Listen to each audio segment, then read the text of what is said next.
السلام علیکم ورحمۃ اللہ وبرکاتہ۔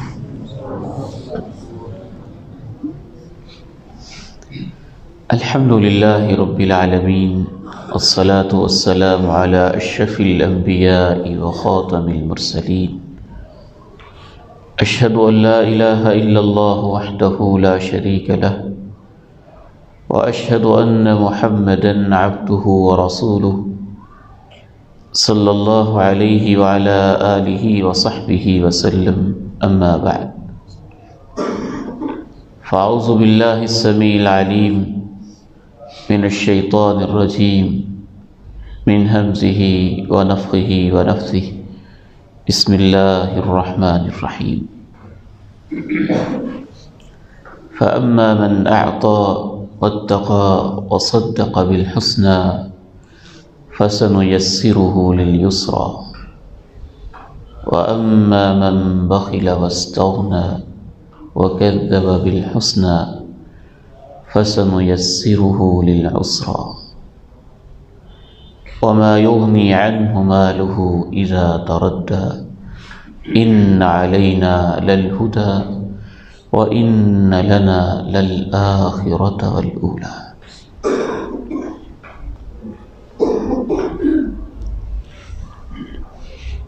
انسانی زندگی میں ہم روز مرہ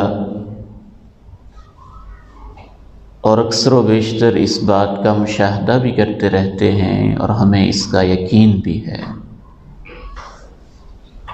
کہ اگر ہم پانی پئیں گے تو اس سے پیاس بجھے گی، روٹی کے نوالے اگلیں گے لیں گے تو اس سے بھوک مٹے گی، دھوپ کھائیں گے، سورج کی تمازت میں بیٹھیں گے تو ہمارے جسم کو حرارت ملے گی۔ اسی طرح سے کچھ چیزوں کے بارے میں ہمیں یہ یقین کامل ہے کہ وہ ہمارے لیے نقصان دہ ہیں اور ان سے ہم اوائڈ بھی کرتے ہیں۔ سانپ میں اللہ تعالیٰ نے زہر رکھا ہے، بچھو کے کاٹنے میں انسان کے لیے طرح طرح کے نقصانات رکھے ہیں، آگ کے کوئلے میں جلانے کی خاصیت رکھی ہے۔ جس طرح سے ہمیں ان چیزوں کے فوائد اور نقصانات کا یقین ہے اور مفید چیزوں کو ہم حاصل کرتے ہیں، نقصان دہ چیزوں سے ہم بچتے ہیں، اس سے بھی کہیں زیادہ اللہ رب العالمین نے نیکیوں کے فوائد اور گناہوں کے نقصانات رکھے ہوئے ہیں۔ لیکن مسئلہ یہ ہے کہ یا ہمیں ان کے فوائد و نقصانات سے آگاہی نہیں، یا اس پر ہمیں کامل یقین نہیں ہے، جس وجہ سے نیکیوں کا وہ شوق نہیں جو ان دنیاوی چیزوں میں ہم محسوس کرتے ہیں، اور گناہوں سے بچنے کا وہ انداز نہیں جس طرح مادی نقصان دہ چیزوں سے بچنے کا ہم انداز اختیار کرتے ہیں۔ وہ نقصانات اور فوائد و برکات کیا ہیں؟ شاید ہم اس مختصر نشست میں پوری طرح سے ان کو سمیٹ نہیں سکتے، لیکن ان کی طرف چیدہ چیدہ اشارات اور بنیادی پوائنٹس اور نکات قرآن و سنت کی روشنی میں آج کی اس اصلاحی اور تربیتی نشست میں آپ کے سامنے رکھوں گا۔ رب کریم میرا اور آپ کا بیٹھنا قبول فرما لے، اور جو باتیں میں عرض کر رہا ہوں اور آپ سماعت فرما رہے ہیں، اللہ تعالیٰ توفیق دے کہ یہ ہمارے دلوں پہ رقم ہو جائے، ہماری زندگیوں کا حصہ بن جائے، اور ان کے ذریعے سے اللہ تعالیٰ مجھ سمیت ہم سب کو نیکیوں کا مزید شوق عنایت فرما دے، اور برائیوں سے بچنے کے لیے اللہ ہمیں توفیق مرحمت فرما دے۔ سب سے پہلا اثر نیکی کرنے کا انسان کے دل پر ہوتا ہے۔ نیکی سے دل کو جلا ملتی ہے، شفا ملتی ہے، نور ملتا ہے، روشنی ملتی ہے، قوت ملتی ہے، طاقت ملتی ہے، ایمان ملتا ہے، یقین ملتا ہے۔ جیسے جیسے وہ نیکیاں کرتا چلا جاتا ہے، دل کی ان طاقتوں میں، ایمان میں، یقین میں، توکل میں، نور میں، بصیرت میں، فرقان میں اللہ کی طرف سے اضافہ ہوتا چلا جاتا ہے، حتیٰ کہ اس کا دل روشن، منور، اجلا، صاف، شفاف، اتنا نفیس ہو جاتا ہے، اور اس میں اللہ تعالیٰ اتنی طاقتیں بسا اوقات پیدا فرما دیتا ہے کہ بعض صحابہ کرام کہا کرتے تھے مجھے تو احد پہاڑ کے پیچھے سے جنت کی خوشبو آ رہی ہے۔ اور ایک صحابی کہا کرتا تھا کہ فرشتے مجھے باقاعدہ سلام کیا کرتے تھے، اور اللہ کے پیارے نبی نے ارشاد فرمایا تھا اگر تمہارے ایمان کی وہی کیفیت رہے جو میری مجلس میں ہوتی ہے تو فرشتے تم سے ہاتھ ملایا کریں۔ اللہ نور السماوات والارض مثل نوره كمشكاة فيها مصباح المصباح في زجاجة الزجاجة كأنها كوكب دري يوقد من شجرة مباركة زيتونة لا شرقية ولا غربية يكاد زيتها يضيء ولو لم تمسسه نار نور على نور يهدي الله لنوره من يشاء۔ اللہ ہی آسمان و زمین کا نور ہے، اس کے نور کی مثال ایسے ہے جیسے ایک تاکچہ ہو جس میں چراغ دھرا ہو، وہ چراغ ایک شفاف آئینے میں ہو، وہ آئینہ اور وہ شیشہ یوں ہو جیسے چمکتا ہوا تارا ہوتا ہے، اور اس سے ایک مبارک زیتون کے درخت کا تیل مسلسل فراہم کیا جا رہا ہو، وہ نہ شرقی ہو نہ غربی، اسے مکمل دھوپ میسر ہوتی ہو، اس کا تیل بجائے خود اتنا روشن ہو کہ آگ چھوئے بغیر ہی بھڑکنا چاہ رہا ہو، نور کے اوپر نور جمع ہو گیا۔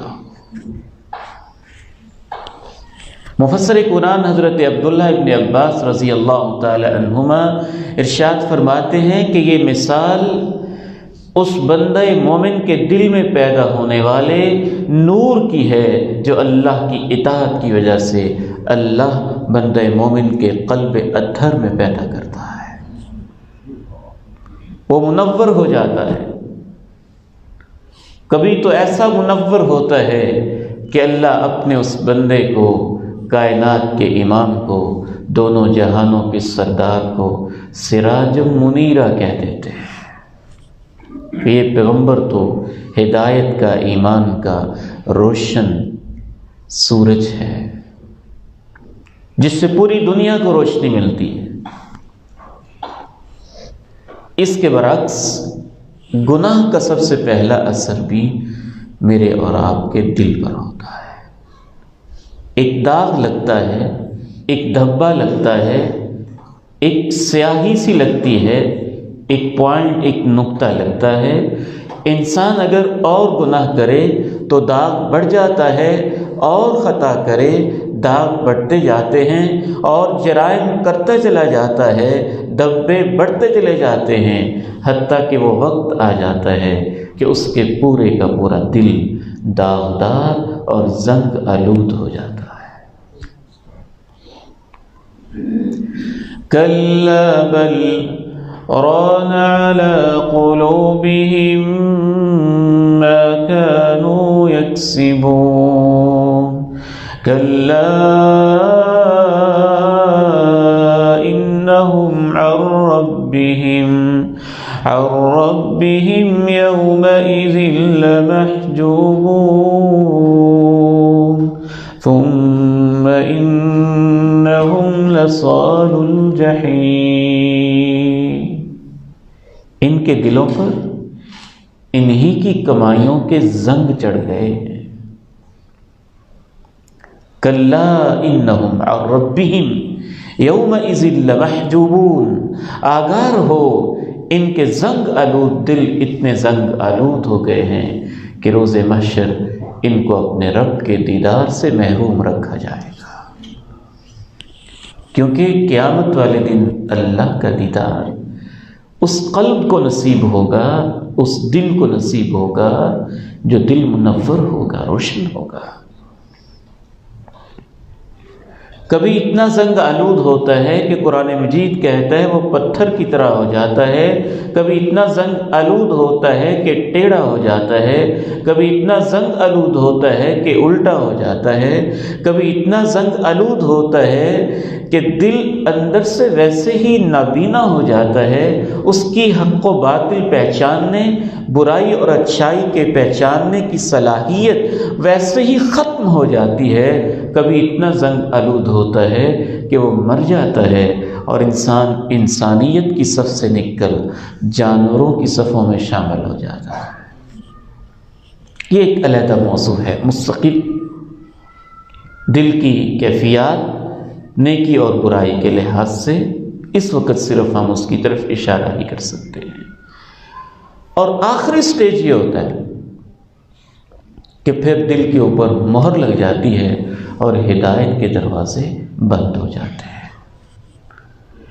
ختم اللہ علی قلوبہم وعلی سمعہم وعلی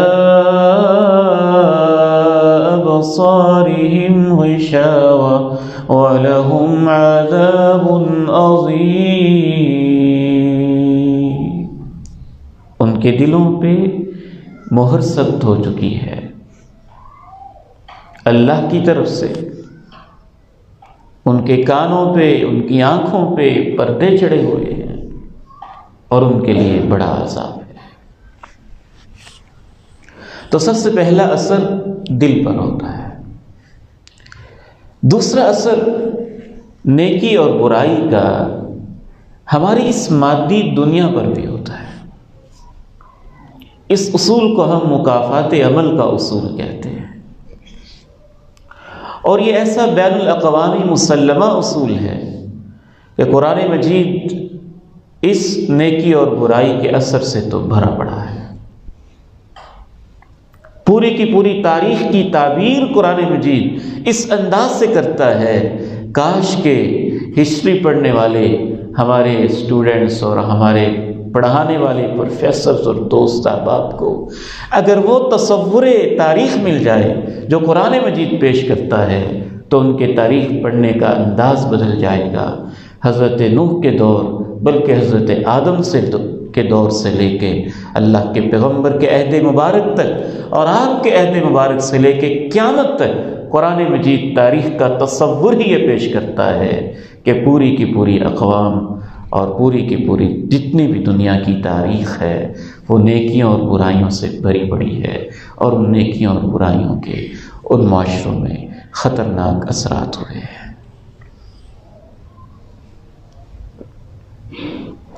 ایک چھوٹا سا واقعہ آپ کے سامنے عرض کرتا ہوں، اسی کو ہم اردو میں بھی کہتے ہیں جیسا کرو گے ویسا بھرو گے، جیسی کرنی ویسی بھرنی۔ ہر لینگویج میں اس نیکی اور برائی کے اثر کے لیے کوئی نہ کوئی ایڈیم اور کوئی نہ کوئی محاورہ پایا جاتا ہے۔ عربی زبان میں کہتے ہیں کما تدین تدان، الجزاء من جنس العمل۔ حضرت موسیٰ علیہ السلام ایک چھوٹی سی نیکی کرتے ہیں اور اس کا اثر کتنا گہرا ہوتا ہے۔ جناب موسیٰ علیہ السلام، فرعون اس کا تعاقب اور اس کا سخت گیر باطل نظام اور اس کی پکڑ دھکڑ، اس کی دشمنی اور عداوت، اس سے بچنے کے لیے جائے پناہ کی تلاش میں ہے۔ چلتے چلتے راستے میں ایک ایسی جگہ آتی ہے جہاں لوگ کنویں سے پانی بھر رہے، اور آپ دیکھتے ہیں کہ دو بچیاں پیچھے کھڑی ہوئی ہیں، اپنے جانوروں کو آگے نہیں لا رہی۔ اور پھر یہ دیکھتے ہیں کہ جب لوگ پانی پی کے چلے جاتے ہیں، حضرت عمر رضی اللہ تعالی عنہ قرآن مجید کے اس مقام کی تفسیر میں یہ بیان کرتے ہیں کہ اس دور میں کنویں سے پانی پلانے کے بعد کنویں کو کسی کور کے ساتھ اوپر سے کور کر دیا جاتا تھا، کوئی پتھر نما چیز یا جیسے سلیب ہوتی ہے اس طرح کی کوئی چیز اس کے اوپر رکھ دیتے تھے تاکہ پانی خراب نہ ہو، اور اس کو اٹھانے کے لیے اچھے خاصے کوئی 2-3 افراد کی ضرورت ہوتی تھی، مردوں کی ضرورت ہوتی تھی۔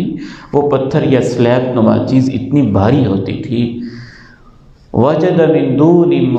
من دونہم امرأتین تذودان، جناب عمر کہتے ہیں تذودان کا مطلب یہ ہے کہ جب سارے پانی پلا کے چلے گئے تو وہ بچیاں اس کنویں کے منہ سے پتھر کو بیچاری پیچھے ہٹانے کی کوشش کر رہی تھی، اور وہ پیچھے ہٹنے کا نام نہیں لے رہا تھا۔ حضرت عمر اس سارے منظر کو دیکھتے ہیں۔ حضرت عمر رضی اللہ تعالیٰ عنہ بیان کرتے ہیں کہ وقت کے پیغمبر جناب موسیٰ علیہ السلام اس سارے منظر کا مشاہدہ کرتے ہیں اور ان بچیوں سے پوچھتے ہیں کہ تمہارا کیا مسئلہ ہے، تم پانی کیوں نہیں پلا رہی، تمہارے ساتھ کوئی محرم کیوں نہیں ہے، کیا پریشانی؟ بتاتی ہیں ہمارے والد محترم بوڑھے ہیں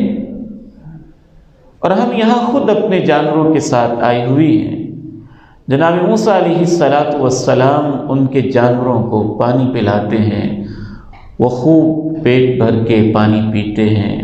سیر ہو کے واپس جاتے ہیں۔ مفسرین لکھتے ہیں کہ یہ پانی پلانے کی نیکی اور ان بچیوں کے ساتھ ہمدردی کی نیکی دنیا میں اللہ اتنا دور رس اثر دکھاتا ہے کہ حضرت موسیٰ علیہ السلام کے پاس گھر نہیں تھا، اس نیکی کی برکت سے اللہ ان کو گھر بھی دیتا ہے اور وقت کے ایک عظیم انسان کی بیٹیاں ان کے نکاح میں بھی دے دیتا ہے۔ جن بکریوں کو وہ پانی پلاتے ہیں 8 سال تک اللہ ان کو ان بکریوں کا دودھ پلا دیتے ہیں۔ نیکی کا اثر بعض دفعہ دنیا میں بھی نظر آنا شروع ہو جاتا ہے۔ حضرت ابراہیم علیہ السلام بیت اللہ کی تعمیر کی نیکی جب کرتے ہیں اور بیت اللہ کی تولیت کے منصب پہ فائز ہوتے ہیں تو اس کے پیچھے ایک بہت اہم وجہ بعض اہل علم یہ لکھتے ہیں کہ جناب ابراہیم جب اللہ کی خاطر یہ نیکی کرتے ہیں کہ اپنے گھر کو چھوڑتے ہیں تو اللہ جناب ابراہیم کو اپنے گھر کا متولی بنا دیتا ہے۔ اسی طرح سے یہ بھی ایک علیحدہ غور و فکر کا موضوع ہے۔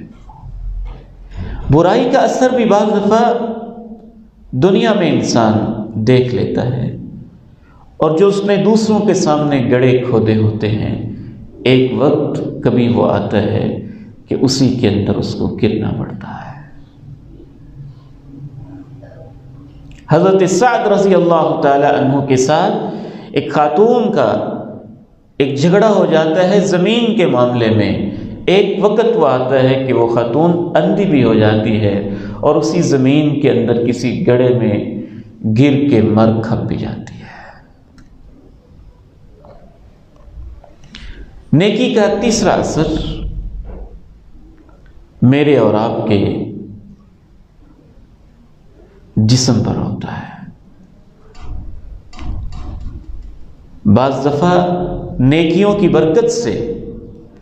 اللہ تعالیٰ کو ایسا منظور ہوتا ہے کہ انسان کو مزید نیکیوں کی توفیق ملتی ہے، اس کے جسم میں وہ طاقت آ جاتی ہے، وہ صلاحیت آ جاتی ہے کہ وہ اور نیکیوں کی طرف مائل ہوتا جاتا ہے، اس کے جسم میں اس کی زبان حق بولنے لگتی ہے، اس کی آنکھیں اللہ کے سامنے نمناک ہونے لگتی ہیں، اس کے پاؤں اللہ کی راہ میں چلنے لگتے ہیں، اس کے ہاتھ اللہ کی راہ میں حرکت میں آتے ہیں، اس کا دماغ نیکی کی سوچیں سوچنے لگتا ہے۔ اللہ کی طرف سے نیکیوں کی یہ برکت ہوتی ہے کہ اس سے مزید نیکیوں کی توفیق بھی ملتی ہے اور اس کا جسم ان نیکیوں کے لیے آمادہ ہوتا ہے۔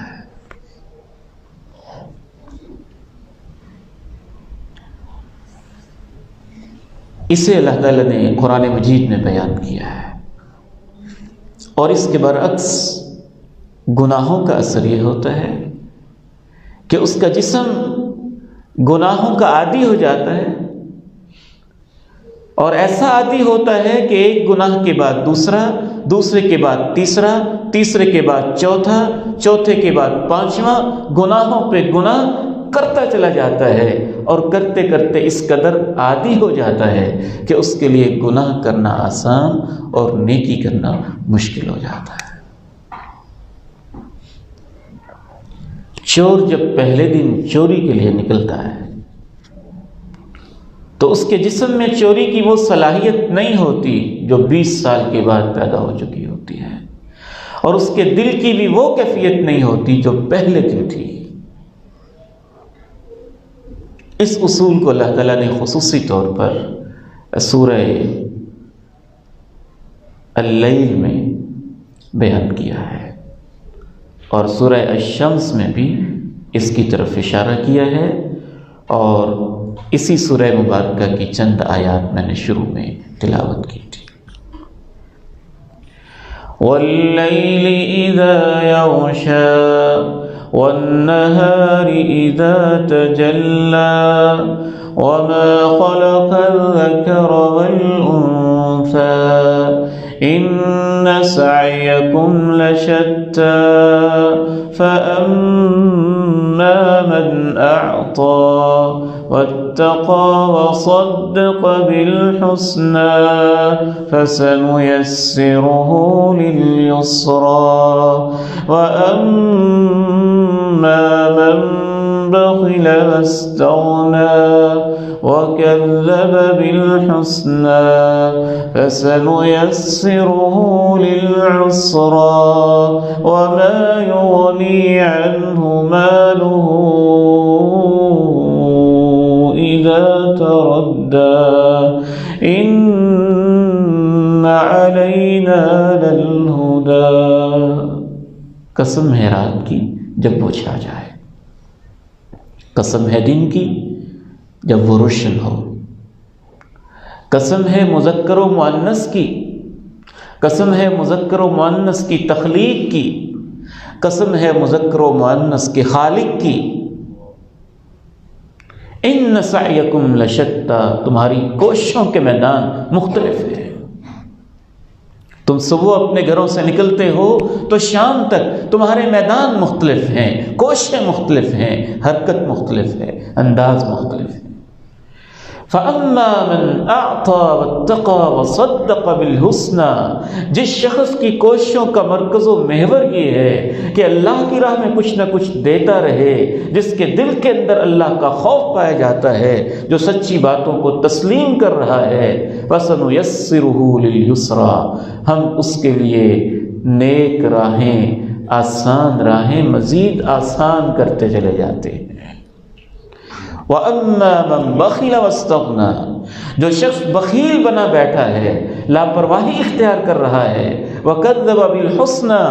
اور سب سے اچھی بات کو ماننے کے لیے آمادہ ہی نہیں، فَسَنُيَسِّرُهُ لِلْعُسْرَى، ہم اس کے لیے تنگ راہیں مزید آسان کرتے جاتے ہیں۔ ایک مثال دے کے میں بات کو آگے بڑھاتا ہوں۔ ایک ڈاکو دسمبر، جنوری، فروری کی ٹھٹھتی راتوں میں، دھند والے موسم میں، رات کے 12-1 بجے بھی چوک چوراہے پہ گن لے کے کھڑا ہوا ہے، ساری مشقتیں برداشت کر رہا ہے۔ اگر اس سے کہا جائے کہ فجر کی نماز پڑھنی ہے تو یوں لگتا ہے جیسے اس کے پاؤں کے ساتھ پتھر بنے ہوئے ہیں۔ وہ ہے کہ اس طرف چلنے کے لیے آمادہ ہی نہیں۔ اس کو آپ پوری زندگی پہ اپلائی کریں تو یہ آپ کو اصول پوری زندگی میں نظر آئے گا۔ نیکیوں کی فیملیز بھی ہوتی ہیں، نیکیوں کے کچھ خاندان بھی ایسے ہوتے ہیں کہ ایک نیکی دوسری نیکی کو کھینچتی ہے، دوسری نیکی تیسری کو ساتھ لے آتی ہے، تیسری کرتے ہیں تو چوتھی انتظار میں کھڑی ہوتی ہے، چوتھی نیکی سے فارغ ہوتے ہیں تو 5ویں نیکی کا رب کریم موقع عنایت فرما دیتا ہے۔ ایک اس کی بھی مثال لے لیجئے، آپ ایک نماز کی نیکی کرنے کے لیے مسجد میں تشریف لانا چاہتے تھے، الفیصل اسلامک سینٹر میں، اس نیکی کی برکت سے آپ گھر سے تیار ہوئے، آپ نے وضو کیا، مسجد کی طرف چل کے آئے، اذان کو سماعت کیا، اذان کا جواب دیا، یہاں ان حفاظ کرام معصوم پیارے بچوں سے آپ کی ملاقات ہوئی، یہاں کے نیک دوست احباب، ان کی آپ کو کمپنی ملی، آپ نے قرآن کی تلاوت بھی سنی، آپ نے نماز بھی ادا کی، آپ نے سنتیں بھی ادا کی، اور اللہ کی توفیق سے آپ نے قرآن مجید کی چند باتیں بھی اپنے اس بھائی کی گناہگار زبان سے سماعت کر لی۔ نیکیوں نے نیکیوں کو اپنی طرف کھینچا، برائیاں برائیوں کو اپنی طرف کھینچتی ہیں۔ تو پہلا اثر دل پر ہوتا ہے، دوسرا اثر دنیا ہی میں نیکی کا، کبھی کوئی فائدہ، کبھی اس کی برکت سے غم کا ازالہ، کبھی اس کی برکت سے مصیبت کا ازالہ، کبھی غار کے دانے یا کھل جانا، اور اس طرح کی برکتیں، اور برائیوں کی وجہ سے کبھی اس کی نحوست سے کوئی مسئلہ، کبھی کوئی مسئلہ، کبھی کوئی پریشانی۔ تیسرا اثر ہمارے جسم پر ہوتا ہے، نیکیوں سے نیکیوں کی توفیق ملتی ہے، برائیوں سے برائیوں کے دروازے کھلتے چلے جاتے ہیں۔ نیکی کا چوتھا اثر میری اور آپ کی اولاد پر بھی ہوتا ہے، اور گناہ کا اثر میری اور آپ کی اولادوں پر بھی ہوتا ہے۔ بعض دفعہ تو پوری کی پوری نسلوں پر اثر ہوتا ہے۔ جناب ابراہیم علیہ السلام اور اللہ کے پیارے نبی علیہ السلام کے درمیان نسلوں کا گیپ ہے، صدیوں کے فاصلے ہیں، اور ایک طویل دور ہے، لیکن میرا یقین و ایمان یہ کہتا ہے کہ اللہ رب العزت کو جناب ابراہیم کی نیکی پسند ہی اتنی آئی تھی، ان کی قربانیاں پسند ہی اتنی آئی تھیں کہ اللہ نے اپنے اس عظیم پیغمبر سے وعدہ کیا تھا کہ تیرے بعد نبوت بھی تیری نسل میں رہے گی، اور کتاب کا وحی کا ملنا بھی تیری نسل میں رہے گا۔ یہودیوں نے انبیاء کا قتل، ان کی شہادت، جناب عیسیٰ کے لیے سولی کے انتظامات، جناب زکریا کے لیے بیت المقدس کے سامنے پتھر مارنے کے انتظامات، جناب یحییٰ کے سر قلم کرنے کے انتظامات، انبیاء کے اوپر اتہامات، اور اللہ کے ساتھ وعدہ شکنیاں، ایسے تباہ کن کام کیے تھے کہ اللہ نے فیصلہ کر دیا سوائے اس کے کہ تمہیں کسی کی کوئی پناہ مل جائے، جیسا کہ آج کل کسی ملک کی کوئی پولیٹیکل اسائلم یا کوئی سپورٹ مل جائے، کسی کی پناہ کے علاوہ ہمیشہ تمہارے اوپر ذلت مسلط رہے گی، اور ان کی نسلوں میں اس کے اثرات آج بھی کچھ نہ کچھ دکھائی دیتے ہیں۔ پوری انسانیت کی تباہی کا ہر وقت کوئی نہ کوئی پلان تیار کرتے ہی رہتے ہیں۔ جناب موسیٰ علیہ السلام، جناب خضر دونوں ہستیاں طویل سفر طے کرتی ہیں، راستے میں جزیرے بھی آتے ہیں، جھاڑیاں بھی آتی ہیں، لہریں بھی آتی ہیں، پانی بھی آتے ہیں، مشقتیں برداشت کر کے ایک وادی میں پہنچ کے، ایک جزیرے میں پہنچ کے ایک گری دیوار کو کھڑا کر دیتے ہیں۔ جب پوچھا جاتا ہے کہ یہ کس لیے کیا ہے تو بتایا یہ جاتا ہے وَكَانَ أَبُوهُمَا صَالِحًا فَأَرَادَ رَبُّكَ أَن يَبْلُغَا أَشُدَّهُمَا وَيَسْتَخْرِجَا كَنزَهُمَا رَحْمَةً مِّن رَّبِّكَ وَمَا فَعَلْتُهُ عَنْ أَمْرِي ذَلِكَ تَأْوِيلُ مَا لَمْ تَسْتَطِعْ عَلَيْهِ صَبْرًا۔ بتاتے ہیں کہ یہ یتیم بچوں کی دیوار گری پڑی تھی، اللہ نے مجھے اور آپ کو اتنے فاصلے طے اس لیے کروائے ہیں کہ اس دیوار کو ہم نے چننا تھا، اور اس لیے ہم نے چننا تھا کہ اس یتیم بچوں کا یہاں نیچے خزانہ تھا، اور اللہ کو منظور تھا کہ ان کو یہ خزانہ ملے، اور یہ سب کچھ اس لیے منظور تھا کہ ان کا باپ بڑا نیک تھا۔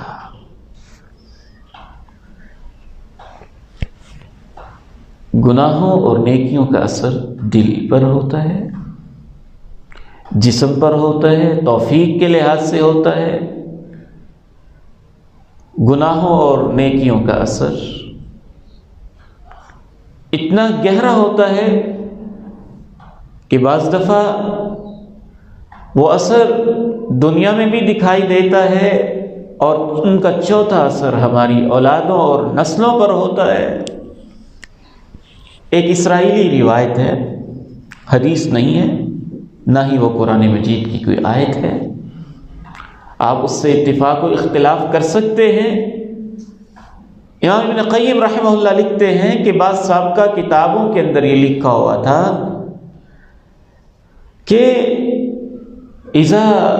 اطعت رضیت واذا رضیت رحمت ورحمتی تبلغ السابع من الولد، جب میری اطاعت کی جاتی ہے تو میں راضی ہو جاتا ہوں، اللہ کہتے ہیں جب میں راضی ہو جاتا ہوں میں رحمتیں کرتا ہوں، جب میں رحمتیں کرتا ہوں تو میری رحمتوں کا اثر 7ویں نسل تک بھی چلا جاتا ہے۔ وَإِذَا عُصِيتُ غَضِبْتُ وَإِذَا غَضِبْتُ لَعَنْتُ وَلَعْنَتِي تَبْلُغُ السَّابِعَ مِنَ الْوَلَدِ، جب میری نافرمانی ہوتی ہے تو میں لعنت بھیج دیتا ہوں، جب میں لعنت بھیج دیتا ہوں تو میری لعنت کا اثر بعض دفعہ 7ویں نسل تک بھی چلا جاتا ہے۔ یہ اس وقت ہے جب نسلیں بھی انہی راہ پہ ہوں، توبہ کرنے کے لیے تیار ہی نہ ہوں، اپنا راستہ بدلنے کے لیے تیار ہی نہ ہوں۔ 5واں اثر نیکی کا اور گناہ کا قرآن و حدیث سے یہ معلوم ہوتا ہے کہ پوری کی پوری کائنات پر ہوتا ہے، پوری کائنات پر ہوتا ہے، معیشت پر، معاشرت پر، سیاست پر، خاندان پر، محلے پر، احباب و اقارب پر، حتیٰ کہ قومی سطح پر، بین الاقوامی سطح پر، اور پوری کائنات کی سطح پر۔ قرآن مجید سے تو یہاں تک معلوم ہوتا ہے زمین پہ اثر ہوتا ہے، آسمان پہ اثر ہوتا ہے، خشکیوں پہ اثر ہوتا ہے، دری پہ اثر ہوتا ہے، بر و بحر میں اثر ہوتا ہے، درختوں کے پتوں اور ان کے ذائقوں پر بھی اثر ہوتا ہے۔ کائنات کی ہر چیز پر گناہوں اور نیکیوں کے اثرات مرتب ہوتے ہیں۔ چند ایک آیات میں آپ کے سامنے رکھ دیتا ہوں، ان کی روشنی میں آپ مزید غور کر لیجئے گا۔ ظہر الفساد فی البر والبحر بما کسبت ایدی الناس لیذیقہم بعض الذی عملوا لعلہم یرجعون۔ بر و بحر کے اندر فساد انسانوں کی ہاتھوں کی کمائیوں کی وجہ سے ہے، تاکہ ان کو ان کے اعمال کے کچھ اثرات، کچھ مزے اللہ چکھائے، یہ بھی اس لیے تاکہ وہ واپس پلٹ آئے۔ وَمَا أَصَابَكُم مِّن مصيبة فبما كسبت أيديكم ويعفو عن كثير. تمہیں جو بھی کوئی مصیبت پہنچتی ہے وہ تمہارے اپنے ہی ہاتھوں کا کیا درا ہوتا ہے، اور بہت ساری تمہاری کوتاہیوں سے تو وہ درگزر کر دیتا ہے.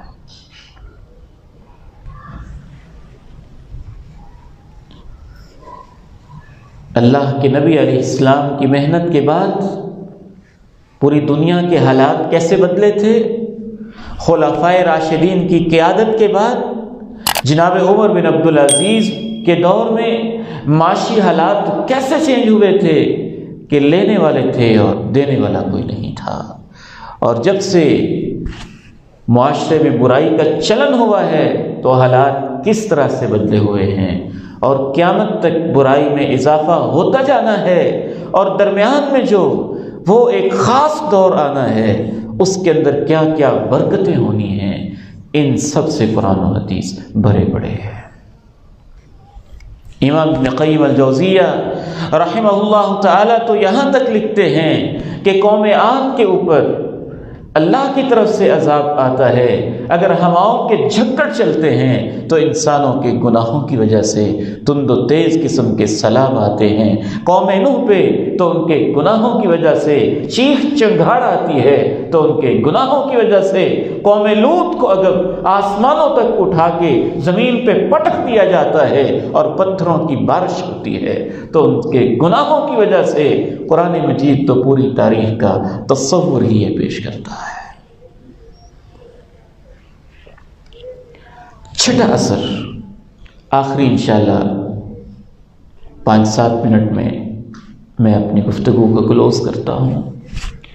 چھٹا اثر نیکیوں کا اور گناہوں کا انسان کی موت اور اس کی کیفیت اور مرتے ہوئے جو فیلنگز اور اس کے خاتمے کے وقت ہوتا ہے.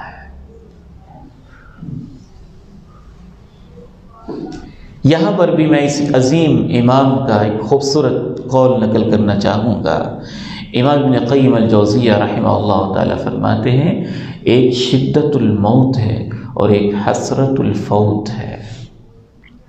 شدت الموت ہے موت کی ایک نیچرل تکلیف جو ہر انسان کو ویسی ہی ہوتی ہے جیسے کانٹے چبھنے کی ہوتی ہے یا بخار کی ہوتی ہے، درد کی ہوتی ہے، ہر ایک کو طبی تکلیف. فرماتے ہیں لیکن سب سے زیادہ تکلیف انسان کو موت کی طبی تکلیف سے زیادہ ان لمحوں کی ہوتی ہے جو اس نے ضائع کیے ہوتے ہیں، ان گناہوں کی ہوتی ہے جو اس کو یاد آ رہے ہوتے ہیں.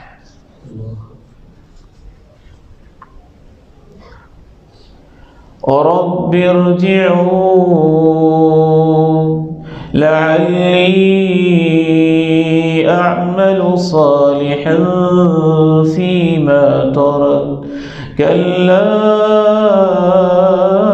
إنها كلمة هو قائلها ومن ورائهم برزخ إلى يوم يبعثون. مجھے واپس لوٹائیں،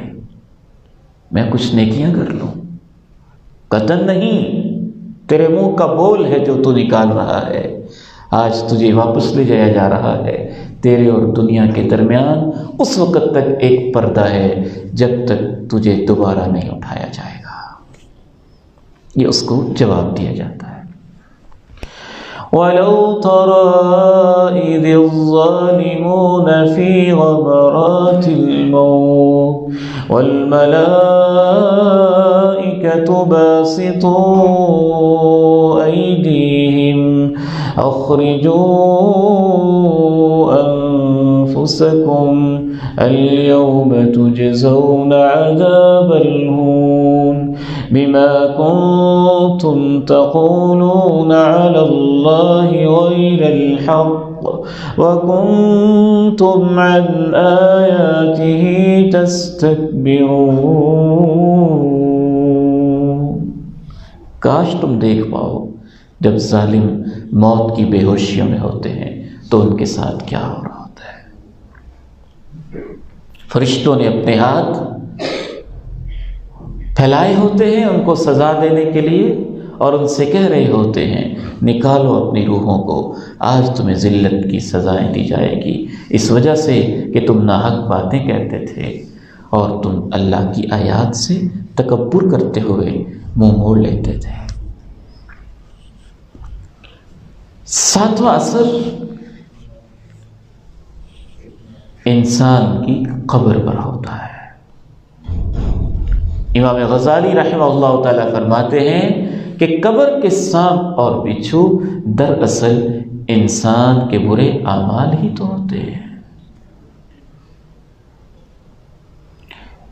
کسی کے پاس ایک شخصیت آتی ہے، چہرہ نورانی ہوتا ہے، اور اس سے پوچھتا ہے تو کون ہے؟ تو اسے جواب ملتا ہے انا عملک الصالح، میں تیرا نیک عمل ہوں، سارے ساتھ چھوڑ گئے میں تیرے ساتھ رہوں گا۔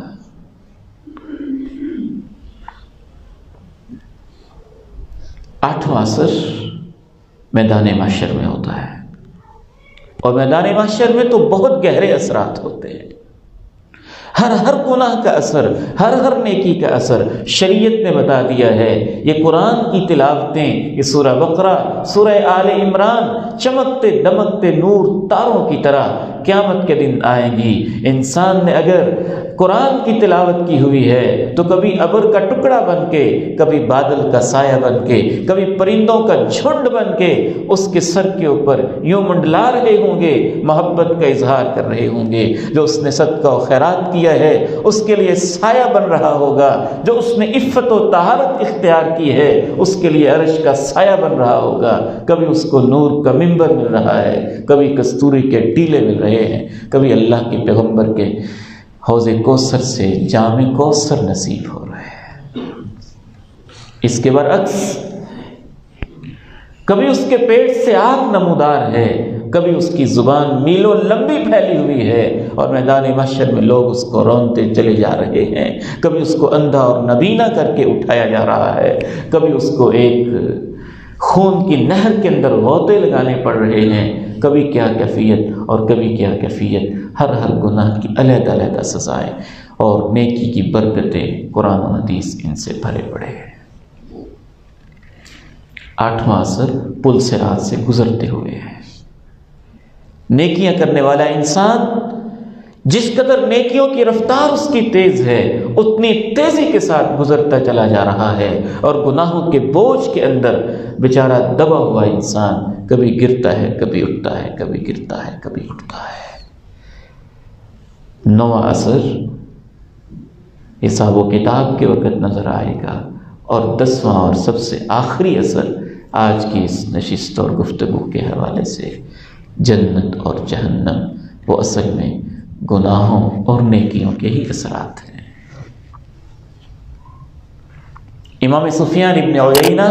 رحمہ اللہ تعالیٰ فرمایا کرتے تھے کہ جہنم سے انسان بچتا ہے معافی کی وجہ سے، اور جنت میں جاتا ہے اللہ کے فضل کی وجہ سے، لیکن جنت کے اندر درجے بلند ہوتے ہیں اعمال کی وجہ سے۔ وَنُودُوا أَن تِلْكُمُ الْجَنَّةُ أُورِثْتُمُوهَا بِمَا كُنتُمْ تَعْمَلُونَ۔ بعض جنتیوں کے درجے اتنے اونچے ہوتے ہیں، اللہ ہمیں بھی ان کا اہل فرماتے ہیں۔ آپ فرماتے ہیں جیسے تم چمکتے تاروں کو دیکھتے ہو، جنتی ان جنتیوں کے محلوں کو ایسے دیکھ رہے ہوتے ہیں۔ صحابہ نے پوچھا وہ نبی ہوتے ہیں؟ فرمایا نہیں، رجال آمنوا باللہ وصدقوا رسولہ، کچھ لوگ ہی ہوتے ہیں جو اللہ پہ ایمان لائے ہوتے ہیں اور انہوں نے پیغمبروں کی تصدیق کی ہوتی ہے، نبیوں کی تصدیق کی ہوتی ہے۔ اللہ تعالیٰ سے دعا ہے اللہ تعالیٰ ہمیں نیکیوں کے اثرات کو دیکھتے ہوئے نیکیوں کا شوق عطا فرمائے، اور گناہوں کے اثرات کو دیکھتے ہوئے ہمیں گناہوں سے بچنے کی توفیق عنایت فرمائے۔ وآخر دعوانا ان الحمد للہ۔